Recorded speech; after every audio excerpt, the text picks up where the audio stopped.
Hello, this is Ricky here from Guadalajara, Jalisco, Mexico, and you're watching Teacher Learning Cast with Piry Herrera and Benjamin Stewart. So there you go.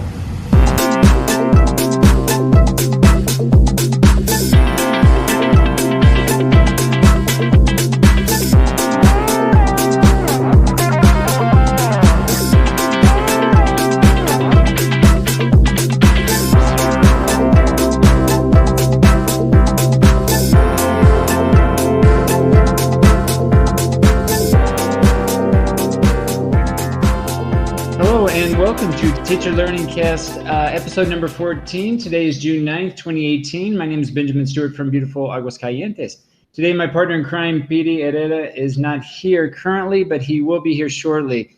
In the meantime, I'd like to provide a few announcements, and the first being in Mextisol International Conference, the 45th International Conference, in fact, is scheduled for this year, October 25th, through the 28th, 2018 in Puerto Vallarta, Jalisco.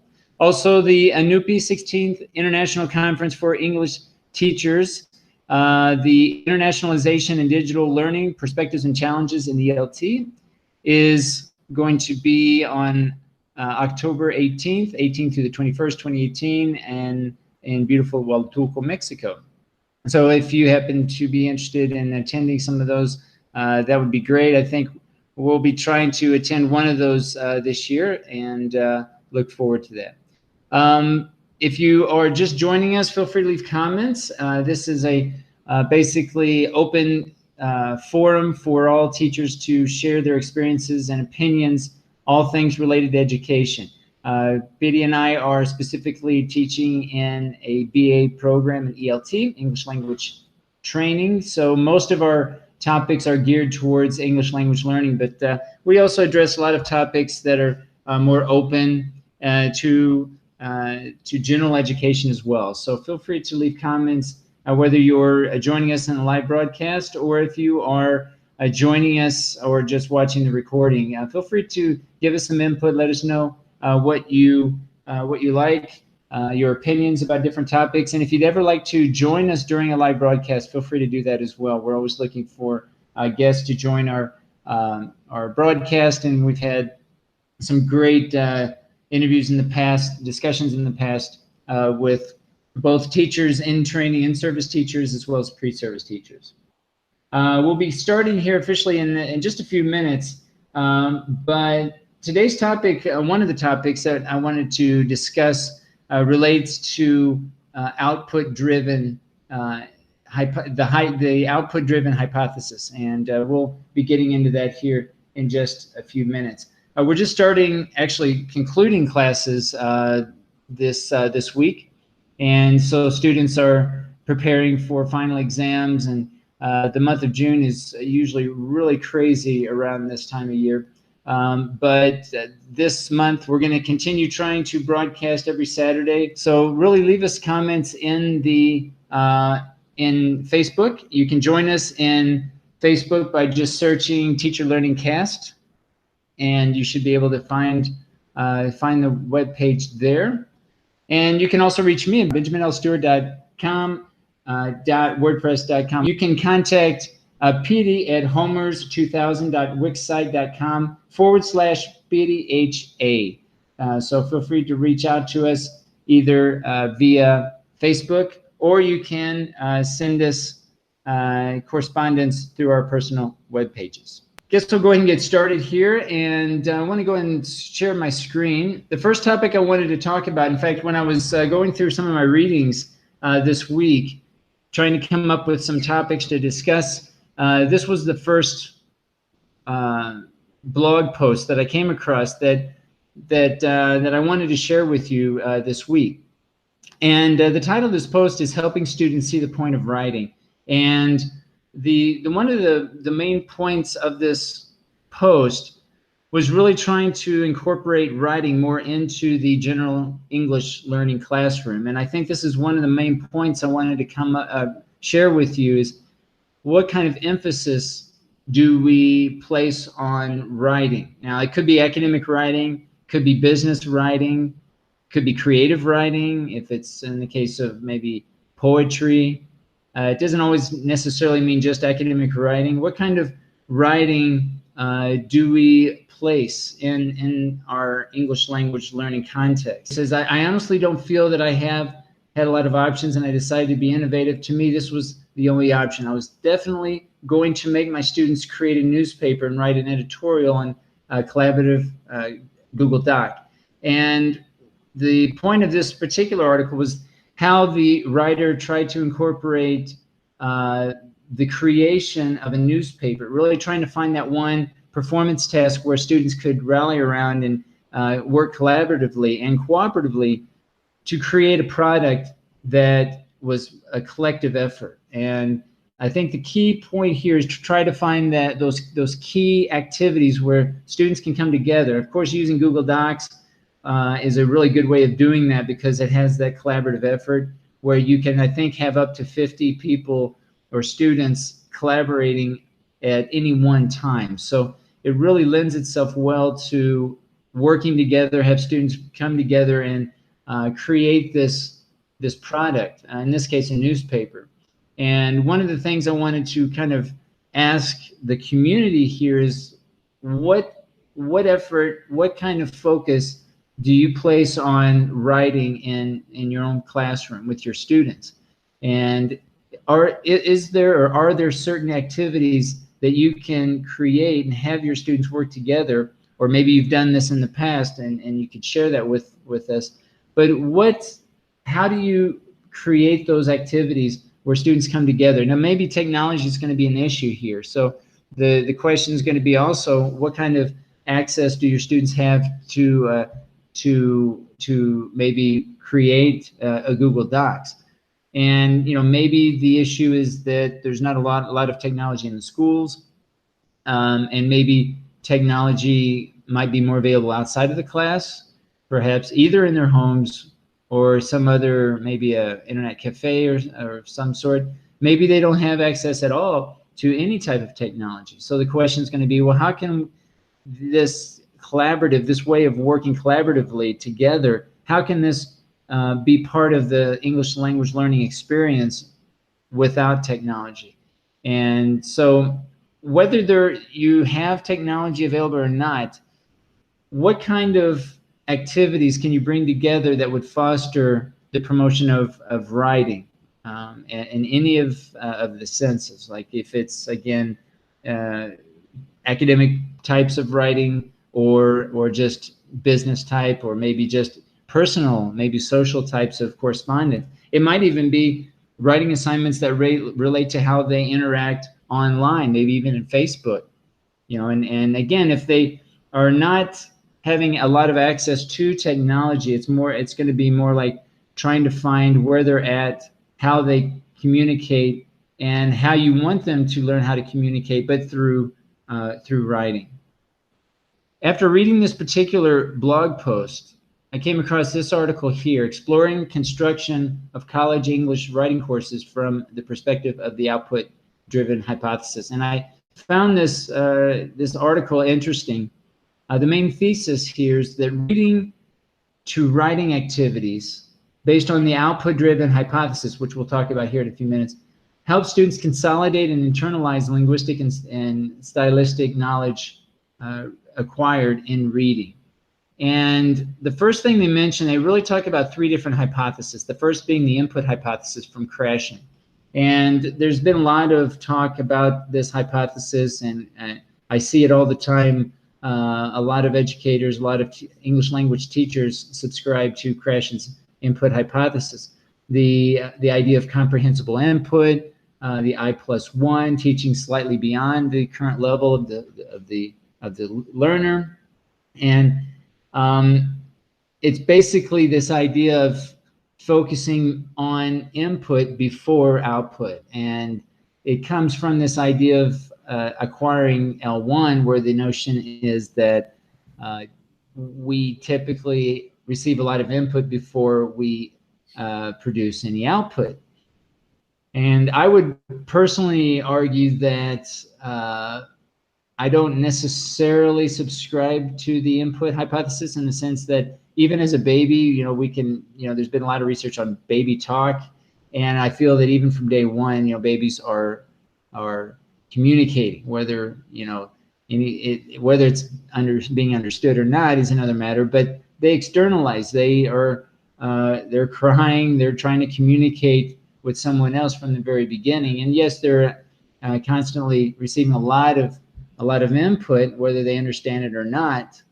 But the idea is to try to transfer that idea to the L2 context, learning an additional language where a person has already acquired one language is now trying to acquire a second language. I think is a stretch, to put it one way.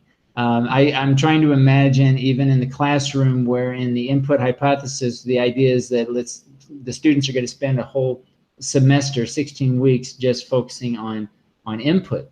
I don't think it's realistic, and I don't even necessarily think it's beneficial. So I think the input hypothesis has some credibility in the sense of the comprehensible input notion. I think the I+1, teaching slightly beyond the notion of the learner, is, I think, almost a given. I think, most of our classroom context, we can see where students most of the time are only understanding a percentage, a smaller percentage of what's being said.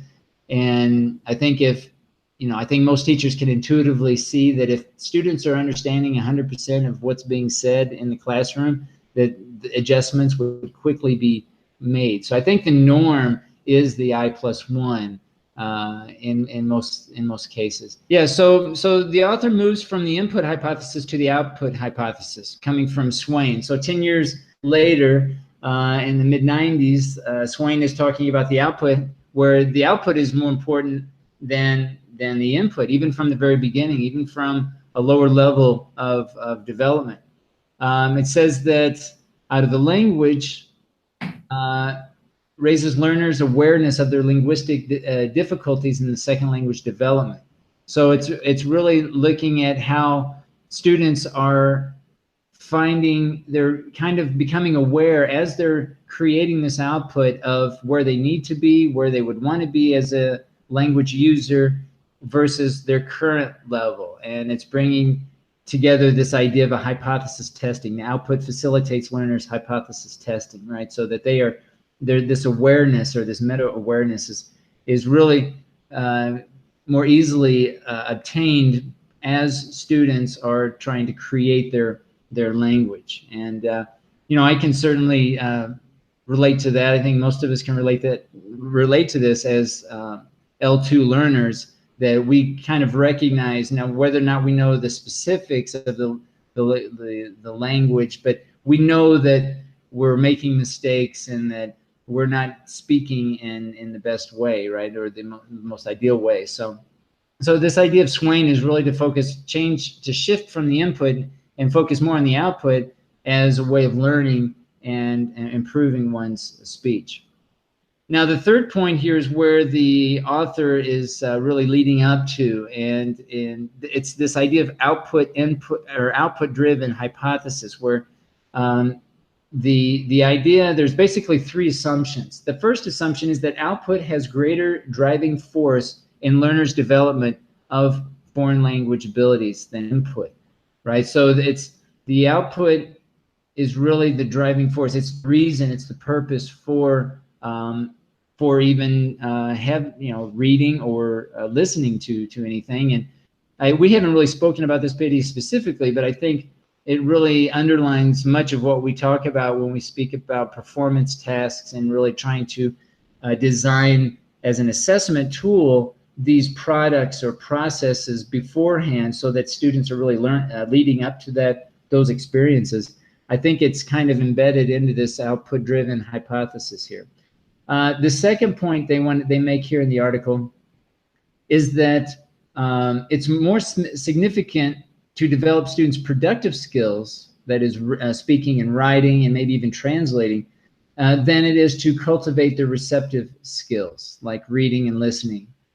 So that's a very important aspect or assumption of this hypothesis. And the last one being the output-oriented integrating teaching method, right? So they compare this to the traditional ways of maybe looking at teaching individual skills or skills individually, whereas you kind of integrate the 4 skills as a teaching method. And I think this is another interesting aspect that might cause us to reflect on our own teaching, like what kind of, what kind of approaches do we take in our classroom in terms of skills? Do we treat skills individually and we spend 1 or 2 days on listening and 1 day on reading and another day on speaking?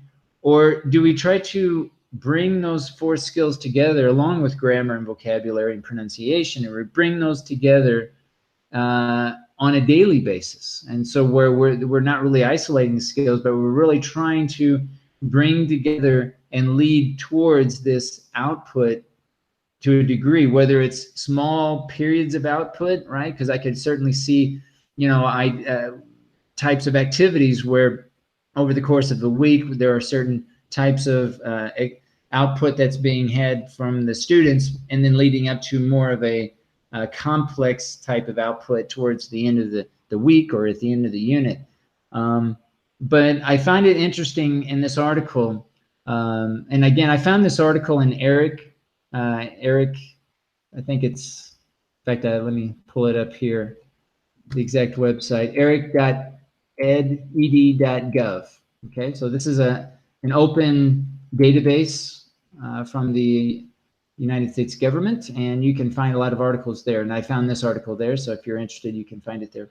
But I like how this article really links the input hypothesis, compares it to the output hypothesis, and then leads up to this output-driven hypothesis, because I think that this is really in line with the initial question I had this week, which is, how can we incorporate writing into the classroom? And I don't necessarily mean writing as a focus only on writing, but I have a feeling that writing might be neglected in some context in the general English classroom for various reasons. And I think we could come up with an easy list of reasons why that is. But I'm curious how others feel about this idea of bringing in writing, and regardless if it's academic writing, it could be business writing, could be creative writing, it could even be writing based on how students are interacting in social media, if they're writing, even in short blog posts to each other, or even short correspondence through social media.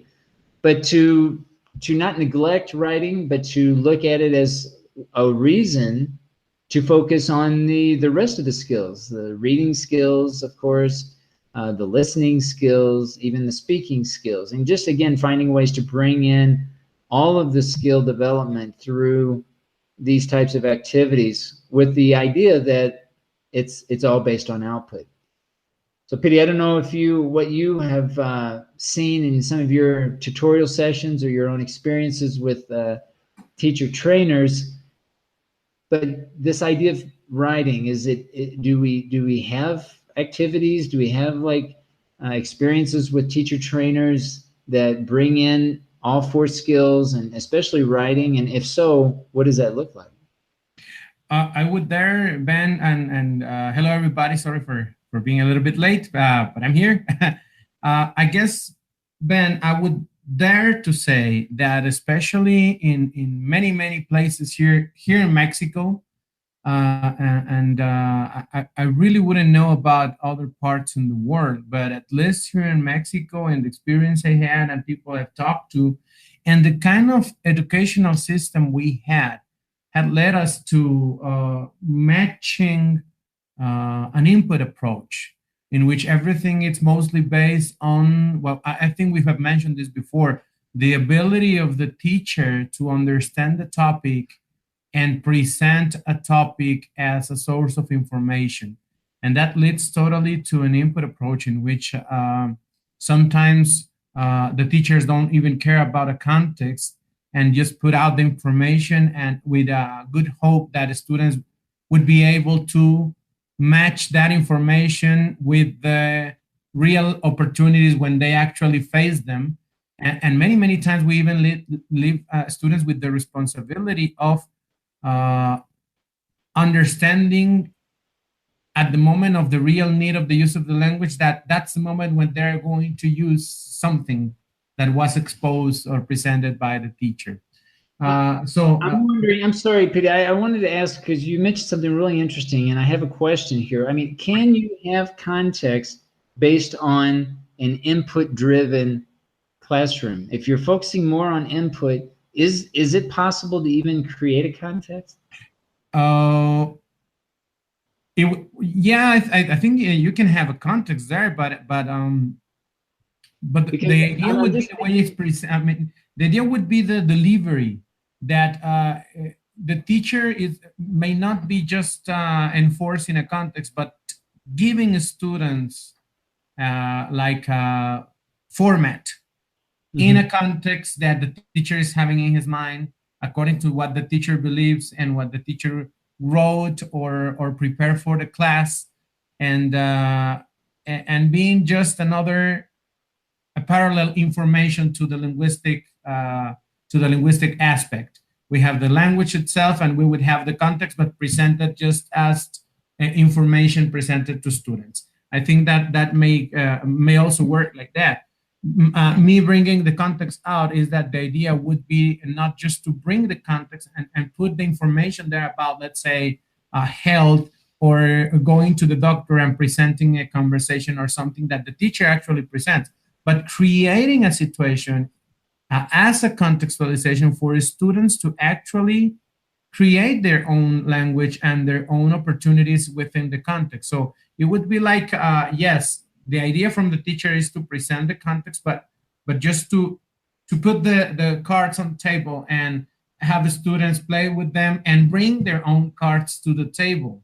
Yeah, I don't know if I made myself clear in that sense. Yeah, and I think that you said something there, that when the students create the language, for me, that's when the context is created. I mean, I think that teachers, they can present, if you want to say present a context, okay? Right.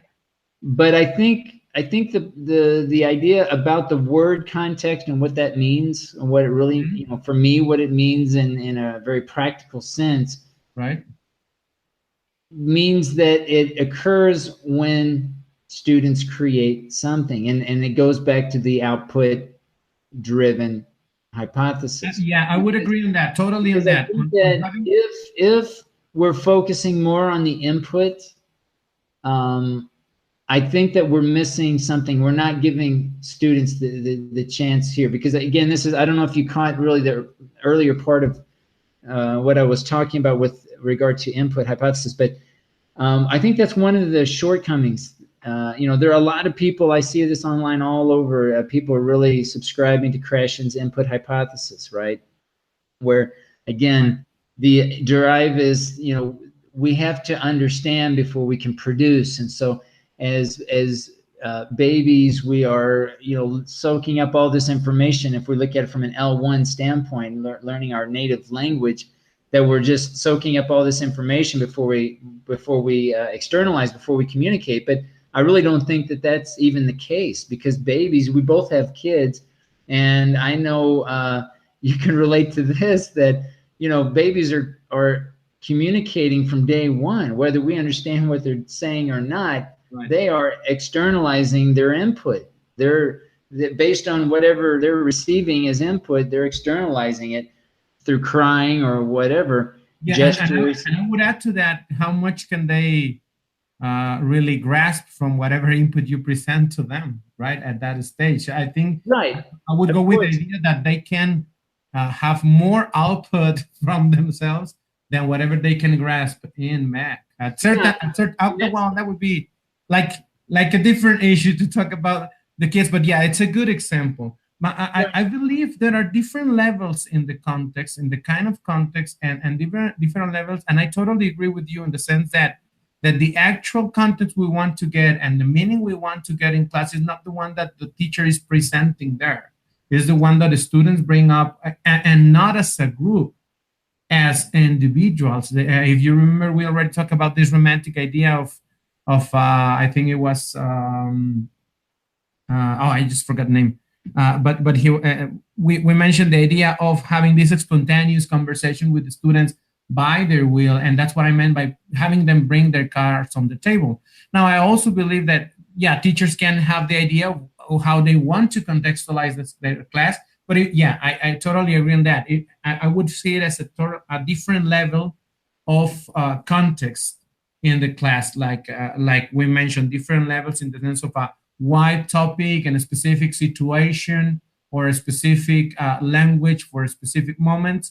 Yeah, we would also have different dimensions of how would I put it, like profound, like deep, like profound context in it, which what we want to get is actually students bringing their own individual contexts in which they match the language to create learning in a way that it's endurable. Yeah. And yeah, yes, go on. Well, yeah, I was just going to say, and from a very practical standpoint, thinking about the teaching practice, if there is a focus on input, and if there is a focus on listening and reading over writing and speaking, right? So my question then would be, how do we even assess the students? Because the only way we can assess any type of receptive skill is through production, whatever that production looks like, right? Whatever we want to call it. And I'll be the first to admit there's good production over bad. You know, there's a difference between good production and bad production, or good practice and poor practice. But you know, this idea of trying to focus on input over output, I think it's a fool's errand. I think I just don't see it and in any practical, even a productive sense or efficiency sense. And I would like just to bring up very quickly, I have a comment here by Alma Lucia Leyland Marin in Facebook, and she's mentioning that she writes a lot of IT systems, user guides, and she's as a trainer where she works. And she says that it's not an easy task, but it's kind of rewarding to know that the staff depends on the way she documents the information. And I can see it's kind of important for the teacher, again, to be part of this planning, to be a source of information, to be to share something with the rest of people. I would go through this idea in the sense that yes, there will be situations in which students depend on that, or maybe not students, but users in this case. They depend on this to have a base and a starting point, but going to the idea that actually we have them maybe starting from there, but growing and being able to go beyond whatever you can present to students. That would be my opinion in that sense. Many things come to my mind when you are talking about this output-driven hypothesis, and yes, it's something that it also happens with teachers' information when we have activities and they decide to have less control activities before more control activities. And I remember some years ago, the first time that this happened, I tended to tell them, the idea that we have is to go from control to freedom, and there are theories about it. And even I remember we talked about last week, we talked about the stages in the experiential learning, and as part of the national education program. And they also have this idea of the control to freedom and leading people in that sense. But with time, I've come to see that it's not always like that. And right now in teaching workshop, in fact, in last presentations, I had some examples in which students came with output activities, less control activities, in which they have students doing the things and then going backwards from what they can achieve or not. The teacher starts to scaffold and help them in different ways. And sometimes the last activity in the classroom is just actually control specific presentation of the grammar or formula or whatever, but just as a reinforcement.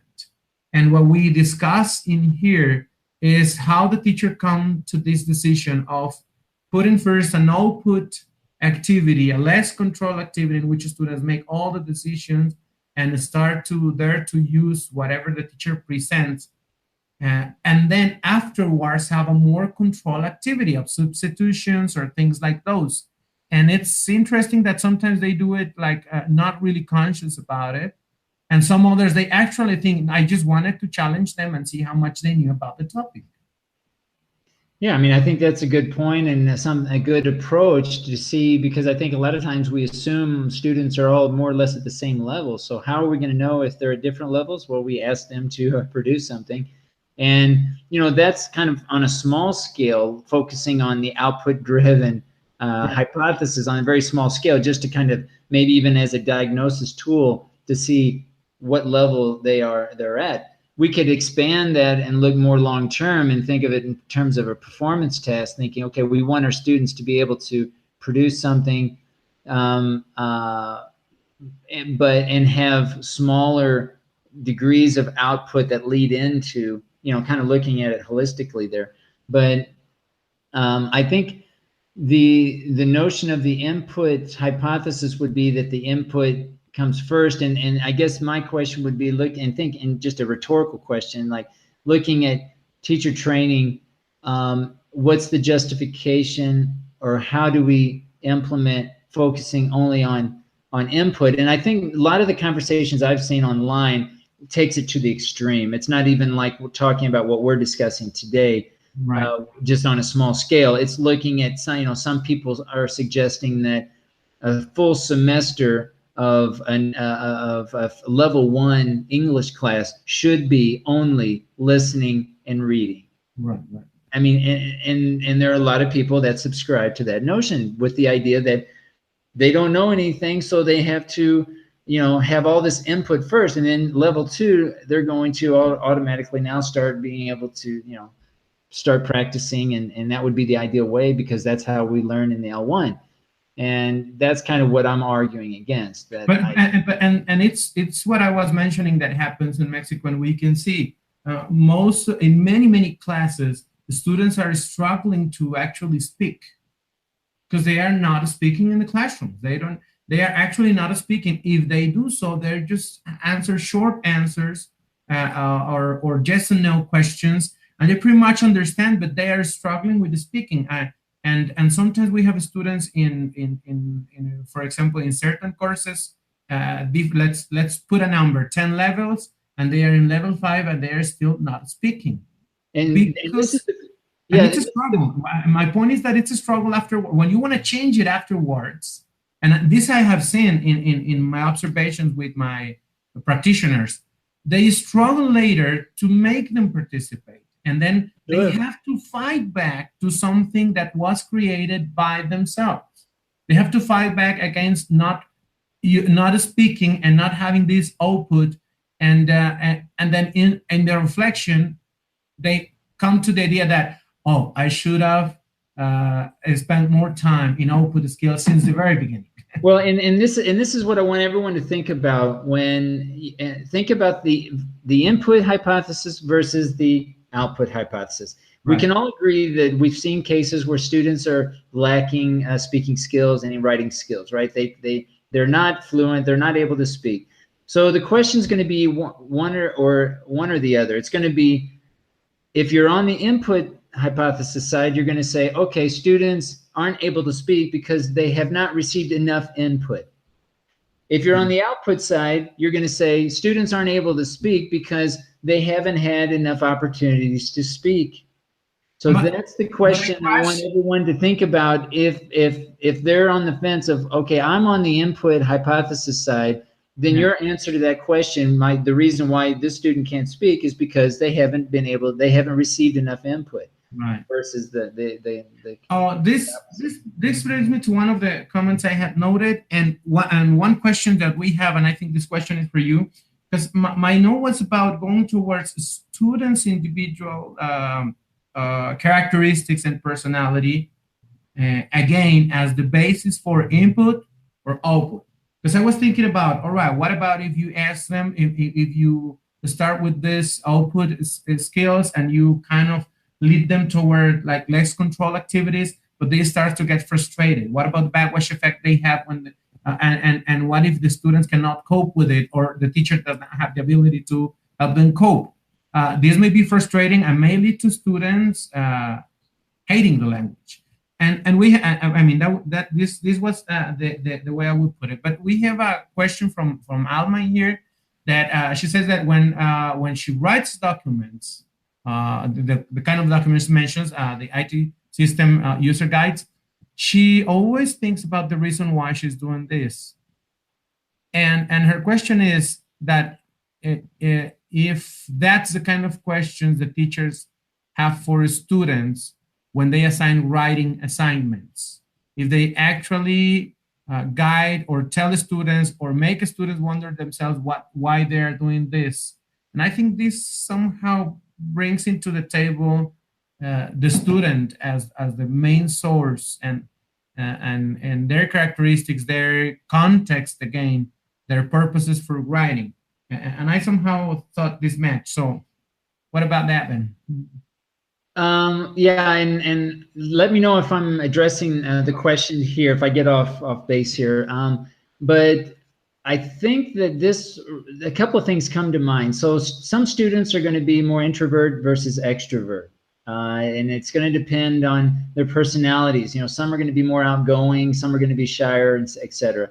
So there's always this issue about how to, motivate both types of students to produce, again, whether it's writing or speaking. But I think this speaks a lot to the notion of flipped learning, which we've talked about. We talked with Ken Bauer a lot about this, and about how we can deliver, not only deliver the course, the content, but we can also decide on how students deliver their own speaking or writing skill sets. And we can figure out ways, we can give variety. And again, I'm going back to technology, and we can argue, I know some are not going to have access to technology, but the idea here is to find ways to differentiate and provide freedom of choice so that students are able to participate in different ways. Okay, and we as educators I know will need to find ways to assess all of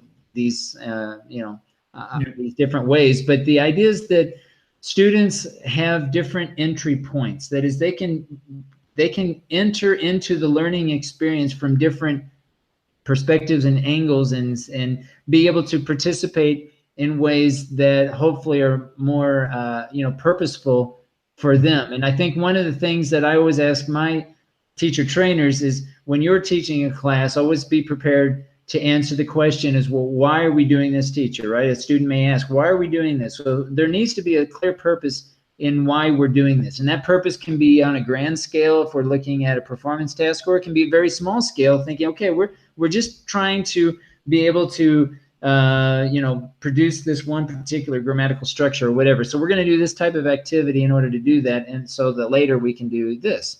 But the idea is to kind of help the students look at their learning from different perspectives, right, so that they can kind of identify short-term goals versus long-term goals, and how to match those individual goals with classroom goals, and really trying to motivate them to produce. And I've seen this in my own classes, where some students really thrive and do well in certain types of activities while others don't, and it's really just trying to offer enough variety in the class, a different variety of types of language activities, and different ways to participate, and really trying to reach out and know the students well enough to be able to determine and plan those types of activities. And again, I'm talking really general and abstractly here, without having a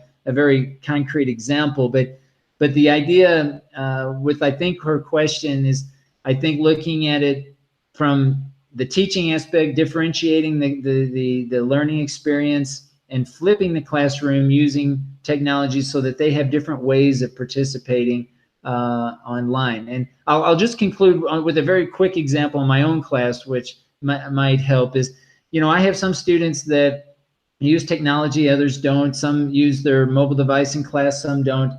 But I have writing classes where I have some students and they like to participate by writing in their notebook.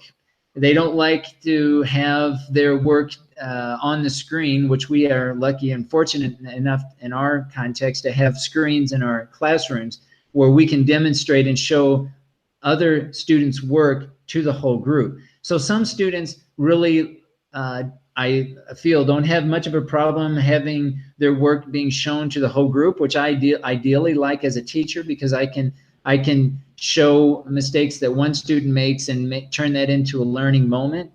But other students are intimidated by that, and they don't like to have their errors shown to the whole group. So they either just show it on their own device without sharing it to the Google Doc, or they write it in their notebook. So I can accommodate all those possibilities very easily in my class. And I feel that doing that, the shy students, I think, feel more comfortable because they are asking questions, whereas they might not ask questions if I only say, okay, the only way I'm going to give feedback is if I show it to the whole class and share it with everybody else. Right. You're right. Again, we are going to the individuality of students, and that was pretty much what I wanted to address, because you were mentioning whether you lean towards the input or the output. Would I crack if I'm in the middle? The thing is that I always consider theories like something I can grasp from, knowing that many of the times especially in language learning, these theories are not really developed in my context, in my Mexican context. But yeah, there are a lot of, as we have seen several times, there are a lot of things you can grasp and you can take advantage of. But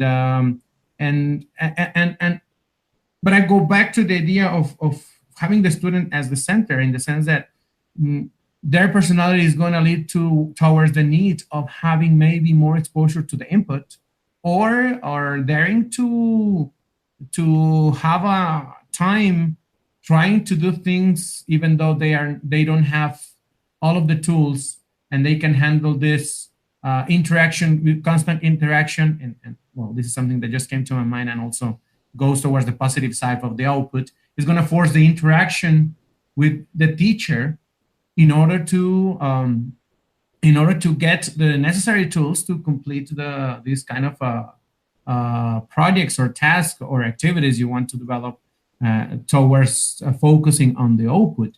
But on the other side, there are students which may have a hard time on this kind of interaction with the teacher. In fact, what I was going to discuss today, that I think I can leave it for next week.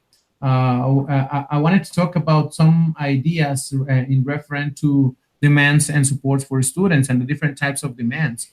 And some of the students, the interactional demand, the affective demand that the tasks imply, may be blocking even the development of the linguistic demand of the language itself. So I here again go towards the idea of knowing your students. You have to know your students in order to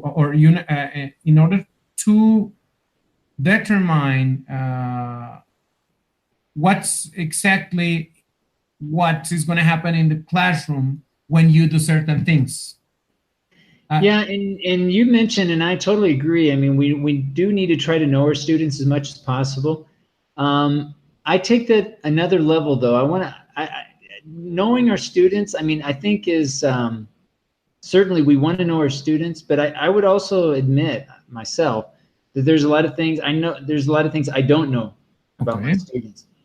And so another way to look at it might be to say, okay, I'm never going to know my students well enough to get inside their head, right, and know exactly what type of activity is going to drive each student at every single moment. That's never going to happen. So maybe I just try to offer enough variety and potentiality in my classroom, so with the hopes that students respond and they give me some indication based on their response that what I'm doing either is working or not.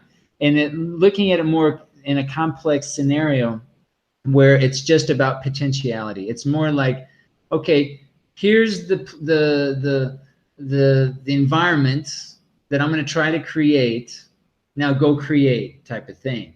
And we're trying to just give them those opportunities. And again, it goes back to flipped learning too, because I can say, okay, you can either go here and work, you can either go here and work, or you can go here and work, and you can share this way or share this way, or you can receive feedback this way. And because a lot of students I always give my students options of receiving feedback from me, either through email, of course, in class, or in my office, whatever. That's a very simple example, but the idea is saying, okay, you choose, right? How do you want to, and sometimes I'll even tell my students, how much feedback do you want to receive from me? Again, in my case, it's writing, because most of my classes deal with writing. So I know from experience that some students do not like a lot of feedback.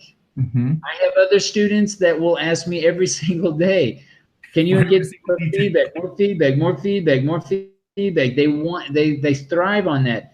Yeah. So for me, just that one instance of how much feedback do I give each student, I have no idea. I say, all right, you tell me. All right, I'm going to give everybody feedback, of course, right? But I'm going to say, okay, if you want more feedback from me, do this.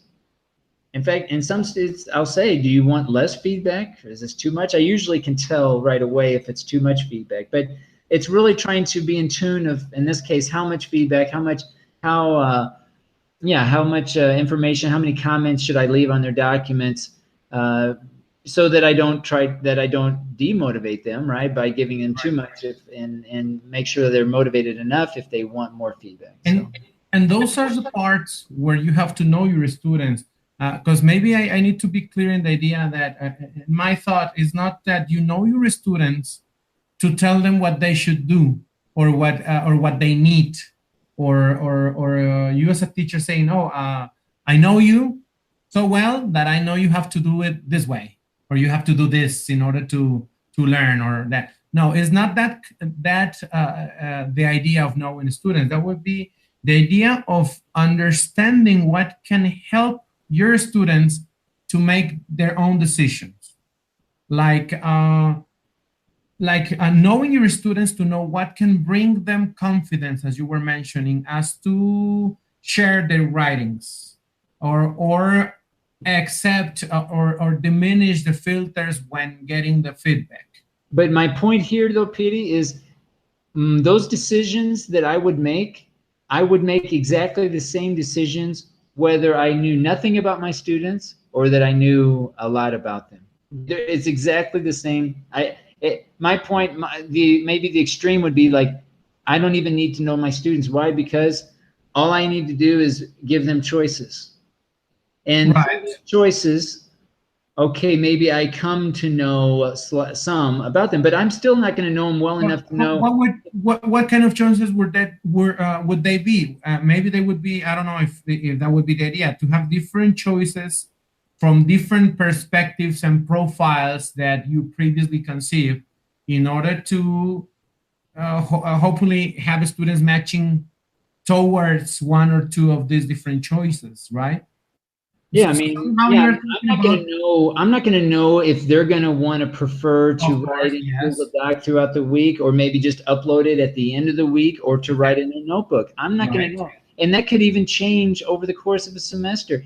They could change on the amount of feedback that they want from me over the course of a unit. They may want a lot of feedback at the beginning and not so much at the end, or vice versa, or anything in between.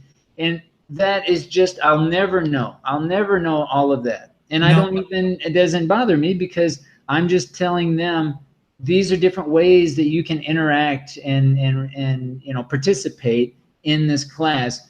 And within these, these. And these ways you mentioned will come obviously from different ideas, different approaches, different formats, different paths that they can take that you previously or somebody along the line identify, not because we want to match students there, but we, as you mentioned, we want to give them options. And maybe at the end, they're gonna come up with something out of the box and find a different path from whichever option we present. And I understand in that sense, in knowing your students, right? You may not need to know them as long as you understand the variety that you can offer people in general. Right? Yeah, and I think we're saying the same thing. I think that what I've seen is going back to our discussion we had, I think last week or 2 weeks ago, about learning styles. Right. Oh, yeah. We didn't get into it a lot, but this idea of, and I've seen this is not related so much to our conversations, but I've seen that, some research, some student thesis, not from this year, but prior years, this focus on learning styles and the importance of trying to learn what those learning styles are from the students as a basis for designing a class. And that's kind of what I'm like, well, is that what it means to know the student, to know kind of abstractly what their learning styles are? And then this is kind of my... I totally get it in that sense. And that's why I mentioned, like, is not knowing them to tell them what this is what you need, or this is what, because in that sense you would be even labeling students for good, and everything you would do would go towards one thing. And maybe the student, and I agree on that too, that maybe the student at certain situations, he is not doing the same thing he tends to do regularly, or the way he tends to do it, or along the line changes, or there's a moment of transformation. There's the famous click we always mention about, and we teachers enforce the blocking of this development from the students. I agree on that, and I think this open idea is giving us a different perspective, in the sense that what we can see now in the classrooms, when we have a teacher with the traditional idea, and this is something I struggle with fresh teachers, pre-service teachers, they have the traditional idea that a class is coming into the class to put out some information for everybody from me, the way I plan it and I interpret it and I understand it, whether I know well the topic or maybe I don't know the topic, but this is my exhibition of the topic. And then just ask students, do you have any question? Which the regular answer is no. And then say, all right, now you are going to do this, do it. Yeah. And that's it. Yeah. And options are totally closed. That's the kiss of death question. Does everybody understand? All right, are there any questions? I mean, that's the question. No. You can never win from that question. Right. But yeah, I mean, and we all do it, of course, right? But it's one of those things that's I catch myself when I say it. And beyond the no answer, when they actually answer with a yes, there's a question. The question is, oh, teacher, so you show us these two sentences. So do I use the first one or the second one? Right. I mean, again, towards the leading about whatever the teacher is intending. And yes, I think we can find a point in between, because there will be times in which students may feel that need of a little bit more of security and control by the teacher. And I always talk about controlling the class with my students, but yes, in a deeper level, it is not about controlling what the students will actually do with the language in total. But as you mentioned, having this variety, that's what I focus on, the knowing your students in order to provide confidence. Maybe some language patterns, different ways to be presented, just that the student know that there are different options to follow, and he can try their own, and maybe also as knowing your students as to know which context at different level may intrigue the student and make it go deeper into the practice of the day. That's I think that's the kind of sense in which the knowing our students will help us to at least, because maybe I know they like this kind of music, and that day they are not into the mood for music.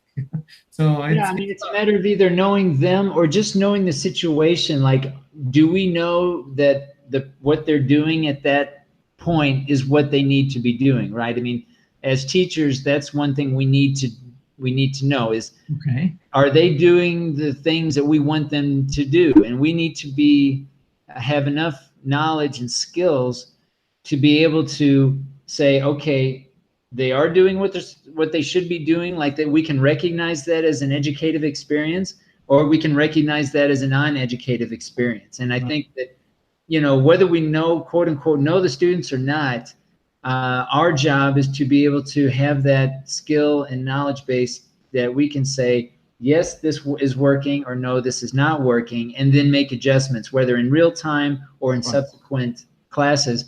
And I think in a teacher training program, and just in-service teachers, as we are reflecting on our own practice and trying to prove that we are becoming more aware of that, and making decisions like your topic today of adapting, which, yeah, I hope we can talk more about that either today or in the future, but how we can, both in the moment adapt and provide that support versus, and also plan for it in the future, saying, okay, there was some issues here, how can we provide support or adapt maybe the flipped learning experience in a way that offers additional support for students who are struggling, that are maybe more introvert or whatever, and are accommodating those types of situations. Right, very very interesting topic today, Ben. I think I enjoy listening to this article and the idea of the output-driven hypothesis. Pretty much, it matches a lot of the things I've been seeing. I've been learning from my students, actually, more than enforcing, because I know I tend to do things that match this output-driven hypothesis. But more than doing, I do them because I see them from themselves, and I see they work, and I see how they actually do it. Right now, when the students are really into the teachers, pre-service teachers, when they are really into planning and into the idea of actually achieving something with the students, they come with pretty good ideas. By themselves. They sometimes they don't even have the theoretical background for it, but they come with things that are really effective, and that changes. When I see it from a different perspective, maybe a little bit more of experience, and having seen different activities and comparing to the ones they bring sometimes nowadays, I can see all of these changes, and that's what I say. It matches totally what I've been learning from my students. And how I present now to them different options from what I saw before with other students. Yeah, definitely. And I think that is the key, is providing options, providing the buffet, right? And they choose which foods that they want to eat. Right. So yeah, definitely. I know we're getting kind of towards the end of it. I want to give a quick shout out to everyone. I know, as I mentioned earlier in the broadcast, we're concluding this semester, in fact, the year for some students. We're having some recent students who are in the 8th semester of our English language training program at the Universidad Autónoma de Aguascalientes. They're finishing their thesis research, and I want to invite anyone who's doing research. We haven't really extended a specific invitation of this type before, but if you're doing research, if you've conducted research and you want to share that, whether you're a recent or soon-to-be graduate or an in-service teacher, we'd love to have you on to talk about your research. If it's related to education in any way, we're always looking for topics to talk about. So if you want to share your research with us, we certainly extend that invitation. Just let us know. I think the easiest way would be to leave a message or a comment in our Facebook page, English Teacher Learning Cast, and let us know if you'd like to share your experiences with us. And we're always looking for people to join us in the broadcast. Give us some feedback. Let us know what your thoughts are. Even if you disagree with us, it's all good. Let us know what your ideas are. And this week focusing mainly on output-driven hypothesis and the writing skill in particular. Let us know what your thoughts are, how you approach writing in your own English context. And would certainly love to learn more about how you're dealing with that. And yeah, Piry, I think we're pretty much going to conclude today's broadcast. Any closing thoughts? Well, just thanking all people that joins through the transmissions, the different media, to Claudia, Rocio, Annie, Flor, to Alma Zaragoza just joined us, and people that passed by, Daniel, Randy, and some others that passed by. Today we had a couple of interventions also by Alma Lucia. Thank you very much about that. That's what we want. We want just to put things on the table from our perspective, which is exclusively art, and it's shared, so you can take whatever you like, and you can make comments on that, and you can ask questions, and you can ask about, tell us what you want to hear about, if you want us to invite somebody, or if you want to come or join through the Hangout, we can do it. And I'm really glad they're spreading the word and they're sharing the video. I would encourage you guys, the ones that are sharing the video in Facebook Live, go to the source. The source has a better view and a lot better sound. Benjamin is seeing in first plane, and myself too, and the audio is way better. And when we share screens and the articles, they are readable, which are not when we are here and when you are just looking in the Facebook Live. And I think we'll start to think about how to evolve this a little bit, because I see you are taking Facebook as a way of a more dynamic way of sharing and making comments. But I'm also monitoring at the same time the YouTube transmission, the original source, and my personal webpage transmission, just in case, and the Teacher Learning Cast page, just in case you have comments and you post things there. We have the chats open there too. Okay, so the transmission I'm making in the Facebook Live, it's a secondary transmission with a worse view of it, but it's just for you to know that there's an original source in which you can make comments, and we can also interact just as we are doing right now.